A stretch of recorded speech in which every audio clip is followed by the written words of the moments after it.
המטבע המדהים הזה שאני מחזיק ביד שלי נמסר לנו על ידי מתיירת שתיירה בצפון הארץ ומצאה את המטבע על פני השטח באחד מהאתרים. מטבע מדהים שיש רק עוד אחד כמוהו מוצג במוזיאון הבריטי בלונדון, וזה המטבע השני שנמצא עד כה בכל העולם. ישבנו להפסקה באחד החירבות, כשקמנו ללכת אני הסתכלתי למטה קצת הרבה אבנים, לא רוצה ליפול, ואני רואה משהו מנצנץ בדשא, איזה מטבע אולי, אני הרמתי את זה, ואני לא כל כך מבינה מה זה, חשבתי אולי זה צעצוע, הראיתי את זה לחלק מהבנות שהיו שם, ואמרו, לא, זה מדהים, את מיליונרית, זה זהב טהור. אני לא הצלחתי להאמין שזה באמת המצב, זה פשוט הזוי.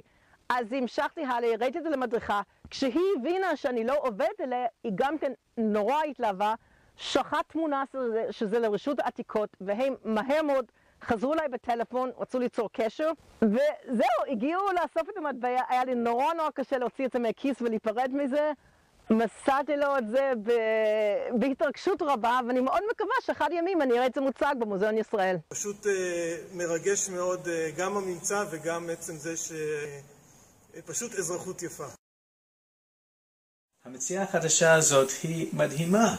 מוצאים מטבע הזהב הראשון מטריאנוס בגליל, והוא במצב מעולה בשני הצדדים. הנה במסך רואים את הראש של אוגוסטוס, זה מטבע של טריאנוס, אבל אוגוסטוס מופיע בצד הפנים, ובצד שני 3 לגיונים, וזה פשוט מציאה נהדרת. לאחרונה אנחנו גילינו מטמונים אחרים בגליל שמצביעים שהיו תומכים לבר כוכבא בגליל, ומטבע זה יכול להיות מטבע של חיילים רומיים שהגיעו לטפל בתומכים האלה. לא הייתי אומר שהייתה מלחמה שם, אבל חיילים רומיים הגיעו לגליל בגלל מרד בר כוכבא ביהודה.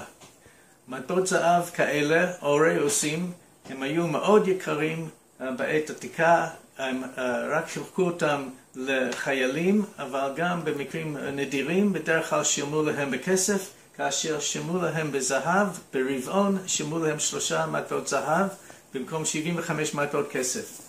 ולכן הדבר הזה היה מאוד מאוד נדיר למצוא, וחייל, מה היה לו לעשות עם זה? הוא לא היה יכול לקנות שום דבר בשוק עם הדבר כל כך יקר, היה צריך לפרוט אותו. ואפילו השלם של הצבא הרומי לא היה לו כל כך לפרוט את הדברים האלה.